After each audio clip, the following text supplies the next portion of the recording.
Hello நண்பர்களே, எல்லாரும் எப்படி இருக்கீங்க? இன்னைக்கு நம்ம டிடெக்டிவ் டிராமாவோட அடுத்த எபிசோட தான் பார்க்க போறோம். எபிசோடோட ஸ்டார்டிங்லயே கடைசியா இறந்து போன பொண்ணு, அதாவது அந்த ஸ்டூடெண்ட் பொண்ணு லூனா பார்ல ஒர்க் பண்ணிருப்பா அப்படிங்கிற விஷயத்த கண்ணாடிக்காரனும் மின்னும் கண்டுபிடிச்சிருப்பாங்க. அதை என்கொயரி பண்றதுக்காக அந்த லூனா பாருக்கும் வந்திருக்காங்க. அங்க இருக்கிற இன்சார்ஜ் கிட்ட விசாரிக்கும் போதுதான் அந்த பொண்ணு நல்ல ஹார்ட் ஒர்க் பண்ணுவாங்க, எல்லா கஸ்டமர் கிட்டயும் அவளுக்கு ஒரு நல்ல பேர் இருக்கு அப்படிங்கிற மாதிரி சொல்லிடுறாரு.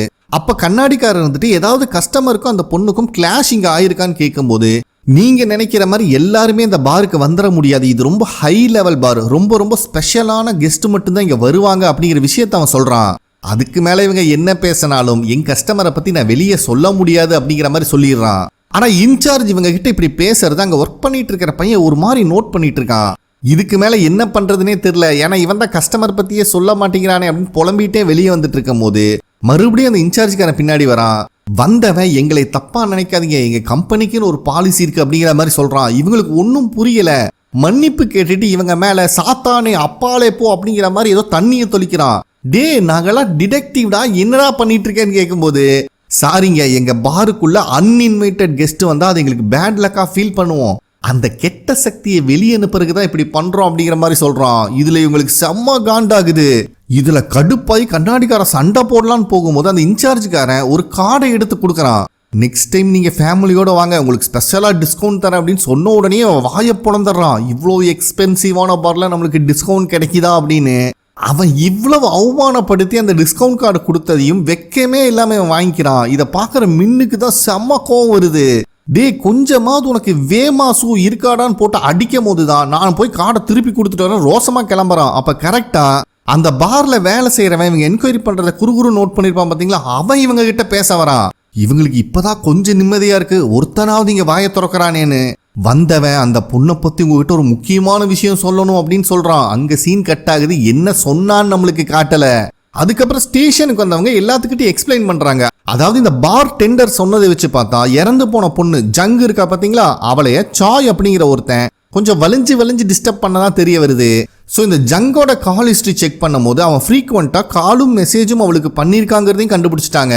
அப்ப சீனியர் வாயை வச்சுட்டு சும்மா இல்லாம இவன் பார்மாசிட்டிக்கல் கம்பெனில ஒர்க் பண்றான்னா கண்டிப்பா அந்த மயக்க மருந்து இவனுக்கு ஈஸியா கிடைச்சிருக்குமே, அப்படின்னா இவன் தான் கில்லரா இருக்கணும் அப்படிங்கிற ஒரு முடிவுக்கே வந்துடுறாரு. ஹீரோ வேற சூப்பர்ப்பா, ஒரே விஷயத்த கேட்டோன்னு இவன் தான் கில்லர்னு கண்டுபிடிச்சிட்டு அப்படின்னு என்கரேஜ் பண்றான். இதுதான் சான்ஸ்னு கண்ணாடிக்காரன் ஹீரோக்கு சப்போர்ட் பண்றங்கிற பேர்ல சீனியரை மட்டம் தட்டி உட்கார வச்சிடறான்.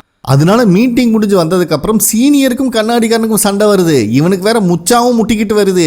அப்ப சீனியர் இருந்துட்டு, ஏன்டா இதெல்லாம் ஒரு பொழப்பாடா, எப்ப பார்த்தாலும் கேப்டன் சொல்றதுக்கெல்லாம் ஜால்ரா தட்டிட்டே இருக்க, நீ மட்டும் அந்த காலத்துல ஜேசோன் பீரியட்ல பிறந்திருந்தேன்னு வச்சுக்கோ, நல்லா ராஜாவோட காலை நக்கியே பொழைச்சிருப்படா அப்படிங்கிற மாதிரி ரொம்ப அவமானப்படுத்துற மாதிரி பேசுறாரு. இதுல கண்ணாடிக்காரன் வேற ஜன்னலுக்கு அந்த பக்கமா இருந்துட்டு இவன் குழந்தைங்க கிட்ட எப்படி வெறுப்பேத்துவானோ அதே மாதிரி சீனியரை வெறுப்பேத்திட்டு போறான். இதை பார்த்துட்டு இருக்கிற ஜூனியருக்கு தான் என்ன பேசுறதுனே தெரியல. இவ்வளோ சீனியர்ஸா இருந்துட்டு சில்லறப்பைய மாதிரி சண்டை போட்டுட்டு இருக்காங்களே அப்படிங்கிற மாதிரி பார்த்துட்டு இருக்கான். ஆக்சுவலா இவன் நோட் பண்றத சீனியர் பார்த்துறாரு. டேய் இங்க என்னடா பார்வை அப்படின்னு சொன்னோன்னா பேசாம உட்காந்துக்கிறான். ஆனா இருந்தாலும் கண்ணாடிக்காரன் இந்த அளவுக்கு அவமானப்படுத்திட்டு போனதை சீனியர்னால ஏத்துக்கவே முடியல. அந்த இடத்துல உட்கார முடியாம நெரிஞ்சுக்கிட்டு கிடக்குறாரு. அப்படியே சீனை கட் பண்ணி நெக்ஸ்ட் டே ஹீரோ கமிஷனர் ஆபீஸ்க்கு வராரு. அங்க ஆல்ரெடி ப்ரொஃபசர் சிம்மும் இன்னொரு டீமோட கேப்டனும் உட்காந்துட்டு இருக்காங்க. ஏன்னா இப்ப அந்த ஸ்டூடெண்ட் பொண்ணு இறந்தா பாத்தீங்களா ஜங்கு, அவளோட பாடி தான் 2 ஜூரிஸ்டிக்ஷன்ல கிடைக்கிற மாதிரி அழகா பார்டர்ல போட்டுட்டு போயிருப்பானே. அதனால இன்னொரு டீமை சேர்ந்த கேப்டன் அவனுக்கு தான் அந்த கேஸ் வேணும்னு வாதாடுறான். இதை பார்த்துட்டு இருந்த கமிஷனர், டே 2 பேரும் ஒரே டீம் தான்டா, யாரு ஹேண்டில் பண்ணா என்ன, இப்படியே விட்டா சரிப்பட்டு வராது, 2 டீம் சேர்ந்து விசாரிங்க, உங்களுக்கு இன்சார்ஜா இந்த ப்ரொஃபசர் சிம் இருப்பார் அப்படிங்கிற மாதிரி சொல்லிடுறாரு. இதை 2 கேப்டனும் ஏத்துக்கிறாங்க. ப்ரொஃபசர் சிம் தான் ஹீரோக்கு ஃப்ரெண்ட் ஆச்சே. அதுக்கப்புறம் 2 பேரும் பேசிக்கிட்டே வெளியே வரும்போது ப்ரொஃபசர் சிம் இருந்துட்டு ஏதாவது டீட்டெயில் கண்டுபிடிச்சேன்னு கேட்கும் போது ஹீரோ இன்னும் இல்லைன்னு சொல்லிடுறான். டேய் உன்னை பத்தி எனக்கு நல்லா தெரியும், எனக்கு காது குத்த பார்க்காத, கண்டிப்பா எதையாவது கண்டுபிடிச்சிருப்பேன், உண்மையை சொல்லுன்னு கேட்கும் போதுதான் ஹீரோ இருந்துட்டு, எனக்கு என்னமோ இந்த கேஸை பார்க்கும் போது ஹீரோவோட லவ்வர் கேஸ் இருக்குல்ல அதை மென்ஷன் பண்ணி சொல்றான். அந்த கேஸ் ஞாபகம் தான் வருது. நீ இதை கேட்கிற ப்ரொஃபசர் சிம்முக்கு செம்ம ஷாக் ஆகுது. அப்படின்னா நம்ம சஸ்பெக்ட்ல இருந்த ஹான் ஜன்ஹூ அவன் தான் கில்லரா இருப்பானா அப்படின்னு ப்ரொஃபசர் சிம் கேட்கும் போது ஹீரோ அதுக்கு சான்சஸ் இருக்கு அப்படின்னு சொல்றான். அப்பதான் ப்ரொஃபசர் சிம்மும் ஹீரோ கிட்ட ஒரு விஷயத்த சொல்றாரு. கடைசியா கொஞ்ச நாளா நான் அந்த ஹானை ஃபாலோ பண்ணேன், எனக்குமே இங்க நடக்கிற கிட்னாப் கேஸுக்கும் அவனுக்கும் சம்பந்தம் இருக்கிற மாதிரி ஒரு ஃபீலிங் வந்துச்சு. மேபி அது கோ இன்சிடென்டா கூட இருக்கலாம். கடைசியா நான் அவனை ஃபாலோ பண்ணிட்டு இருக்கும்போது ஒரு இடத்துல அவனை மிஸ் பண்ணிட்டேன், அந்த அன்னைக்கு தான் அந்த மர்டர் நடந்துச்சு அப்படிங்கிற விஷயத்த ப்ரொஃபசர் சிம் ஹீரோ கிட்ட சொல்றாரு. அதே நேரத்தில் பேங்க்குக்கு வந்த கண்ணாடிக்காரன் ஒய்ஃபுக்கு கால் பண்ணி லோன் கேட்கலான்னு வந்தேன், எப்பவும் போல லேட் ஆயிடுச்சாட்டிருக்கு, பேங்கை க்ளோஸ் பண்ணிட்டு போயிட்டாங்க, ஏடிஎம் மட்டும்தான் இருக்கு அப்படின்னு புலம்பிட்டு இருக்கும் போதே அங்க ஹுட்டீஸ் போட்ட ஒருத்தன் கணக்கு வழக்கெல்லாம் பணம் எடுத்துட்டு இருக்கிறத பாக்குறான். இவனுக்கு சந்தேகம் ஆயிருது. இவனும் அவங்ககிட்ட பேச்சு கொடுக்கலான்னு பார்க்கும்போது பயவுள்ள மூஞ்சி கொடுத்தே பேச மாட்டேங்கிறான். டே அது எப்படா இவ்வளோ பணத்தை எடுத்து டெபாசிட் பண்ணிட்டு இருக்க, எங்க இருந்தாண்டா உனக்கு பணம் வருதுன்னு கேட்கும் போது இவன் போலீஸுக்கு ஃபோன் பண்ணி உனக்கு பிடிச்சி கொடுத்துரும் அப்படின்னு கண்ணாடிக்காரனவே மிரட்ட பாக்குறான். கண்ணாடிக்காரனும் சரி நீ கால் பண்றான் அப்படிங்கிற மாதிரி சொல்லிடுறான்.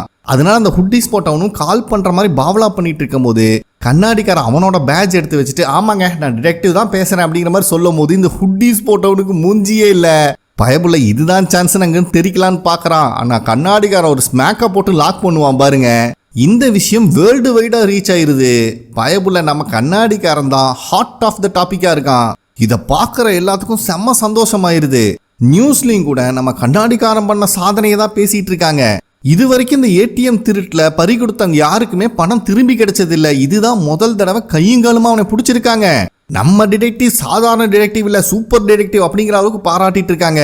இதுல கண்ணாடிக்காரன் வேற பேட்டி கொடுத்துருக்கான். இதை பார்த்துட்டு இருக்கிற சீனியருக்கு வயிறு எரிஞ்சிட்டு இருக்கு, அதனால டிவி ஆஃப் பண்ணி விட்டுறாரு. யோ நல்லாதாயா போயிட்டு இருக்கு அப்படின்னு இவன் சண்டைக்கு வரும்போது மற்றதெல்லாம் நல்லா இருக்குடா, இன்டர்வியூல மூஞ்சியை தான் பார்க்க முடியல அப்படின்னு மொக்க பண்ணிட்டு இருக்காரு அவரு.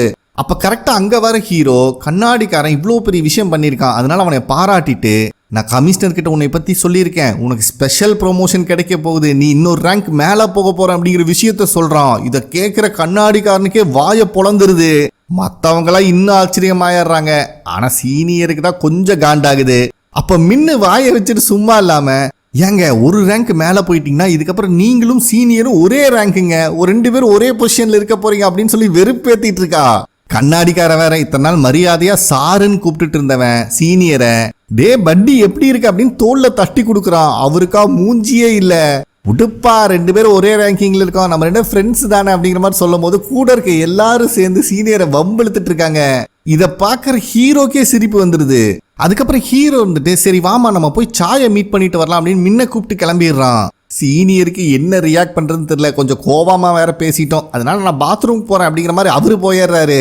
கண்ணாடிக்காரனை பார்க்கணுமே, ஃபேமிலி போட்டோ எடுத்து வச்சுட்டு உங்க அப்பா சாதிச்சிட்டேன்டா, அடுத்த ப்ரொமோஷன் வாங்கிட்டேன் அப்படிங்கிற மாதிரி ரொம்ப எமோஷனலா பேசிட்டு இருக்கான். நெக்ஸ்ட் சீன்லயே ஹீரோவையும் மின்னையும் அந்த சாய் அப்படிங்கிறவன் பாக்குறக்காக காஃபி ஷாப்க்கு வரான்.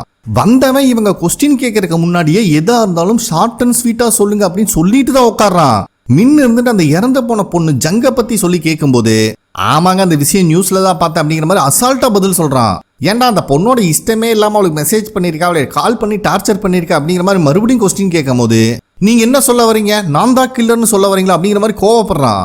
அப்ப இத்தனை நேரமா இவனை அப்சர்வ் பண்ண ஹீரோ இருந்துட்டு மர்டர் நடந்த அன்னைக்கு நீ எங்க இருந்த அப்படிங்கிற மாதிரி கேட்கறான். அதுக்கு அந்த சாயும் நானு எங்க அம்மாவோட ஊருக்கு போயிருந்தேன் அப்படிங்கிற மாதிரி சொல்றான். அந்த ஊர் எங்கன்னு விசாரிக்கும் போதுதான் இந்த ஜங்குங்கிற பொண்ணு இறந்து மலை மேல பாடி கிடைச்சிருக்கு பாத்தீங்களா, அதுக்கு பக்கத்துலதான் அவங்க அம்மாவோட ஊரே இருந்திருக்கு.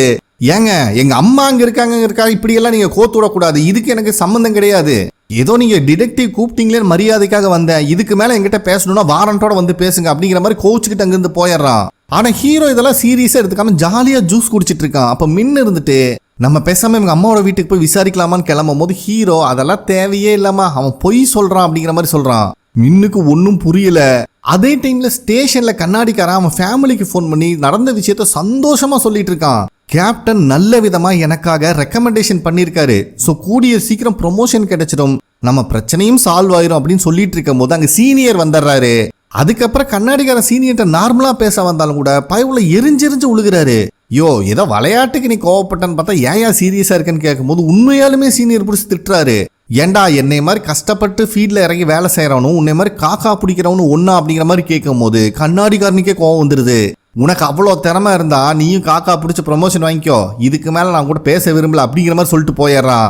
ஆனா சீனியர் பாவம் இவன் மேல இருந்த வெறுப்புல சுடுகாப்பியை வேற வாயில ஊத்திடுறாரு. அப்படியே சீனை கட் பண்ணி ஒரு சைனீஸ் பாரை காட்டுறாங்க. இங்க ஒரு கேங்ஸ்டர் குரூப் பணத்தை எல்லாம் எண்ணிக்கிட்டு இருக்கானுங்க. அதுல ஒருத்தன் இன்சார்ஜ் மாதிரி உட்காந்துட்டு இருக்கான். ஏன்டா இப்ப ஒரு போலீஸ்காரன் நம்ம ஆளை அரெஸ்ட் பண்ணான்ல, அதனால நமக்கு எவ்வளவு லாஸ் ஆச்சு அப்படின்னு கேட்கும்போது 5 பில்லியன் லாஸ் ஆயிருக்கு, அது மட்டும் இல்லாம அந்த அக்கௌண்ட் எல்லாம் ஃப்ரீஸ் பண்ணிட்டாங்க அப்படிங்கிற மாதிரி இவன் சொல்றான். இதை கேட்கிற அந்த இன்சார்ஜ்காரனுக்கு செம கோவம் வருது. ஸோ இப்போ கண்ணாடிக்காரன் ஏடிஎம்ல ஒருத்தன் அரெஸ்ட் பண்ணா பார்த்தீங்களா, அவனோட கேங் தான் இவனுங்கெல்லாம். ஆக்சுவலா இந்த கேங்ஸ்டருக்கு இவன் ஹெட் எல்லாம் கிடையாது, இவன் தான் பாஸ் ஆட்டு இருக்கு. சரி நம்மளால அரெஸ்ட் பண்ணான்ல, அந்த போலீஸ்காரன் பேக்ரவுண்டை செக் பண்ணுங்கடா அப்படின்னு சொல்றான். அவங்களுக்குலாம் பயம் வந்துருது. எதுக்கு பாஸ்ன்னு கேட்கும்போது, டே 5 பில்லியன் பணத்தை இழந்திருக்கோம், அதை அவன் தான் திருப்பி கொடுக்கணும், ஒழுங்கா போய் செக் பண்ணுங்கடா அப்படின்னு மிரட்டி அனுப்புறான். அதுக்கப்புறம் எப்பவும் போல ஸ்டேஷன்ல குரூப் மீட்டிங் போடுறாங்க. மின்னு இருந்துட்டு அந்த சாய் சொன்ன மாதிரி அவங்க அம்மாவோட பிளேஸ்ல இருக்கிற சிசிடிவி ஃபுட்டேஜ் ஃபுல்லா செக் பண்ணிட்டேன், அவன் அவங்க அம்மாவோட பிளேஸுக்கு போகவே இல்லை அப்படிங்கிற விஷயத்த சொல்றான். அப்ப கண்ணாடிக்காரன் வேற, அவன் சொன்னதெல்லாம் போய் அந்த அன்னைக்கு அவங்க அம்மா வீட்டுக்கு அவன் போலையாட்டிருக்குன்னு சொல்லும் போது பின்னாடி உட்காந்துட்டு இருந்த சீனியர், நானும் அதே தான் சொல்றேன், இதெல்லாம் வச்சு பார்க்கும்போது அவனோட அம்மா வீட்டுக்கு அவன் போல அப்படிங்கிற மாதிரி சொல்றாரு. கண்ணாடிக்காரன் ஏற்கனவே சீனியர் மேல காண்டில் இருக்கான். யோ அதை தான் நானும் சொன்னேன் அப்படிங்கிற மாதிரி சொல்லும் போது 2 பேருக்கு கிளாஷ் ஆயிருது. நீ சொன்னா நான் அதுல ஒரு வார்த்தை எச்சா போட்டு சொல்லியிருக்கேன்ல, நான் தான் செகண்ட் சொன்னேன் அப்படிங்கிறாரு. அதை தாயா நான் சொல்றேன், நான் தான் ஃபர்ஸ்ட் சொன்னேன் அப்படிங்கிற மாதிரி மறுபடியும் சின்ன பிள்ளைத்தனமா சண்டை போட்டுட்டு இருக்கானுங்க. ஏன்பா அவங்க 2 பேர்த்து சண்டை முடிஞ்சுதான் ஹீரோ கேட்கும் போது தான் சைலண்ட் ஆகுறானுங்க. சரி அப்படின்னா இப்பத்துக்கு நம்ம கிட்ட சாய் சொன்ன விஷயம் பொய், அதனால அவனை க்ளோஸா வாட்ச் பண்ணுங்க அப்படிங்கிற மாதிரி சொல்லிடுறான். அப்ப கரெக்டா ஹீரோக்கு ப்ரொஃபசர் சிம் கிட்ட இருந்து மெசேஜ் வருது. இந்த கேஸ்ல ஒரு சஸ்பெக்டை நான் ஐடென்டிஃபை பண்ணிட்டேன், நேர்ல வா பேசலாம் அப்படின்னு அனுப்பியிருக்காரு. ஸோ அதனால ஹீரோவும் ப்ரொஃபசர் சிம்மை மீட் பண்றதுக்கு வந்திருக்கான். அப்ப ப்ரொஃபசர் சிம் இருந்துட்டு, ஏன்டா அந்த டிடிகே கேஸை பத்தி எல்லாம் சொல்றாங்கல்ல, அதுக்கும் இந்த கேஸுக்கும் சம்மந்தம் இருக்குமான்னு நினைக்கிறியா அப்படின்னு கேட்கும்போது ஹீரோ கிட்ட எந்த பதிலும் இல்ல. உன்னுடைய லவ்வர் இறந்தா பாத்தியா, அப்ப நீ ரொம்ப அப்செட்டா இருந்த, அந்த கேஸை பத்தி நான் நிறைய எவிடன்ஸ் கலெக்ட் பண்ணியிருந்தேன், எனக்கு என்னமோ ரெண்டுமே சேம் பேட்டர்ன்ல இருக்கு அப்படிங்கிற மாதிரி சொல்லும் போது ஹீரோ இருந்துட்டு, ரெண்டுமே வேற வேற. டிடிகே கேஸ்ல மர்டரரா இருக்கிறவனுக்கு ஒரு 50 வயசு இருக்கும், ஒரு சேல்ஸ்மேன். ஆனா என் லவ்வரை கொலை பண்ணவனோட மோட்டிவ் வேற, அவன் இதே கேஸை காப்பி கேட் பண்ணியிருக்கான் அப்படிங்கிற விஷயத்த சொல்றான். அப்ப ப்ரொஃபசர் சிம் இருந்துட்டு, உன்னோட சஸ்பெக்ட்ல அந்த ஹான் தானே ஃபர்ஸ்டா இருந்தான், அவனை பிடிக்கிறதுக்காக கொரியா வந்தையா அப்படிங்கிற மாதிரி கேட்கிறாரு. ஏன்னா வால் கடைசியா சாகும் போது கூட உனக்காக ஒரு மெசேஜ் விட்டுட்டு போயிருக்கான், அந்த டாலர்ல இருக்கிற ஃப்ரெண்ட் அப்படிங்கிற மீனிங். அப்ப அதுக்காக தான் வந்தியான்னு கேட்கும் போது, பரவாயில்லையே மேன், நீ என்னை விட நிறைய இமேஜின் பண்ற அப்படிங்கிற மாதிரி டாபிக்கை டைவர்ட் பண்ணி விட்டுறான் ஹீரோ. சரி ஓகே, உனக்கு எப்போ தோணுதோ அப்ப சொல்லு. இப்ப அந்த இறந்து போன பொண்ணு இருக்கா பத்தியா ஜங்கு, அவளோட கால் ஹிஸ்டரியை செக் பண்ணும்போது எனக்கு சில விஷயம் சஸ்பீஷியஸா இருந்துச்சு அப்படிங்கிற அந்த லிஸ்ட்டை கொடுக்குறாரு. ஹீரோ அதை பார்க்காமையே, யார் அந்த சாய் கால் பண்ணி மெசேஜ் பண்ணியிருப்பான் அதுதான் அப்படின்னு கேட்கும் போது, அது மட்டும் இல்லாம சஸ்பீஷியஸா இன்னொரு நம்பர் இருக்கு அப்படிங்கிற விஷயத்த ப்ரொஃபசர் சிம் சொல்றாரு.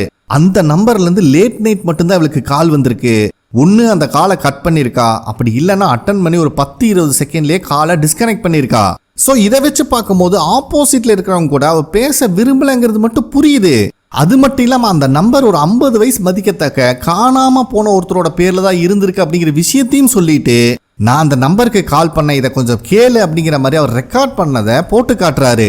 அதுல அந்த ஆளும் போனை அட்டன் பண்ணி ஹலோ ஹலோ அப்படின்னு சொல்லியிருக்கான். ஆனா இவன் வாய்ஸை கேட்க கேட்க ஹீரோக்கு அவன் லவ்வர் ஒரு மெடிக்கல் சர்வீஸ்ல இருக்கும் போது இந்த ஹான் பக்கத்துல நின்று பேசியிருப்பான், அந்த ஞாபகம் தான் வந்துட்டு இருக்கு. என்னப்பா வாய்ஸை கண்டுபிடிச்சிட்டியா, வேற யாரும் இல்ல, அந்த ஹானோட வாய்ஸ் தான் அப்படிங்கிற மாதிரி ப்ரொஃபசர் சொல்றாரு. இதை கேட்கிற ஹீரோக்கு லைட்டா ஜர்க் ஆகுது. இந்த இடத்துல இந்த எபிசோட் கம்ப்ளீட் ஆகுது. ஓகே ஃப்ரெண்ட்ஸ், கண்டிப்பா உங்களுக்கு பிடிச்சிருக்கும் நம்புறேன். நெக்ஸ்ட் எபிசோட்ல மீட் பண்ணலாம். நன்றி.